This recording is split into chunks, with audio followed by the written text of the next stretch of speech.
گائے، بیل یا پڑوا، بھینس، اس کے لیے 2 سال کا ہو جائے اور اونٹ کے لیے 5 سال۔ لہذا بکرا ایک آدمی کی طرف سے ہوگا اور گائے یا بھینس 7 آدمیوں کے حصے اس میں ہو سکتے ہیں، اور اس میں حصہ ولیمے کا بھی ہو سکتا ہے، عقیقے کا بھی ہو سکتا ہے، یعنی عبادت والے کاموں کا حصہ اس میں لگ سکتا ہے۔ اور اونٹ، وہ بھی 7 آدمیوں کی طرف سے قربانی ہو جائے گی۔ تو ان چیزوں کا خیال رکھنا ضروری ہے۔ اسی طرح جانور بے عیب ہو، ایسا نہیں کہ اس کے کان کٹا ہوا ہے، آنکھیں خراب ہیں، یا دانت ٹوٹے ہوئے ہیں، یا دم کٹی ہوئی ہے، یا سینگیں ٹوٹی ہوئی ہیں، ایسا جانور قربان نہیں کیا جا سکتا۔ عیب نہ ہو، ٹھیک ٹھاک جانور ہو۔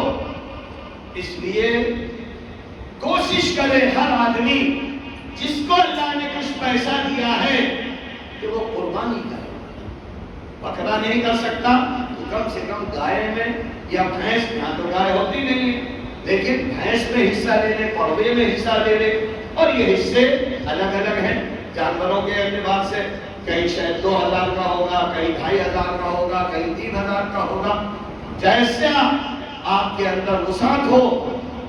تو لہذا ابھی سے ارادہ بنائیں کہ ہم حصہ لیں گے یا گائے کریں گے یا جو کریں گے، ابھی سے ارادہ، تاکہ 10 تاریخ کا جو اجر و ثواب ہے وہ بھی مل جائے۔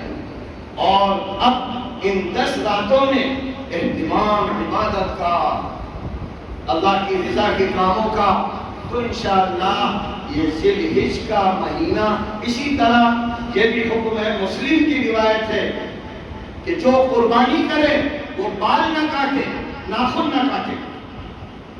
یہ بھی مستحب و مسنون عمل ہے، تاکہ کچھ نہ کچھ ہمارا حصہ حاجیوں کے ساتھ ہو جائے جو گئے ہیں اللہ کے دربار میں۔ اور اب تو 4 لاکھ 5 لاکھ سرکاری پیسہ خرچ کر کے، اور کتنے ہیں 10 لاکھ۔ اللہ ہر حاجی کا حج قبول فرمائے، آسان بنائے، خیریت کے ساتھ وہ گئے ہیں، خیریت کے ساتھ واپس آ جائیں، اور اللہ ہماری دعاؤں کو ان میں شامل فرمائے۔ وہ عرفہ میں دعا مانگے، اگر ہم نے بھی یہاں اسی طرح عمل کیا ہوگا تو انشاءاللہ ان کی دعاؤں میں ہم بھی شریک ہو جائیں گے۔ اللہ محض اپنے فضل و کرم سے، ان راتوں کی برکت سے، ان دنوں کی برکت سے، اور آنے والے دنوں کی برکت سے، حاجیوں کی برکت سے، ہمارے اس مجمع میں، ان کے گھروں میں جو بھی بیمار ہے، اللہ اس کو صحت کاملہ عاجلہ مستمرہ عطا فرما۔ پریشان حال کی اللہ پریشانیاں دور فرما۔ جو لوگ مقروض ہیں اللہ ان کے قرضوں کی ادائیگی کے اسباب پیدا فرما۔ اور اے اللہ سب کے لیے رزق حلال کے دروازے کھول، حرام سے بچا، ایک لقمہ بھی حرام نہ جائے، کیونکہ جو لقمہ حرام کا جاتا ہے، اللہ نے اور اللہ کے رسول نے فرمایا وہ انگارہ ہے جو تمہارے پیٹ میں جا رہا ہے، اور یہ انگارہ تم کو جہنم میں لے جائے گا۔ وآخر دعوانا ان الحمد للہ رب العالمین۔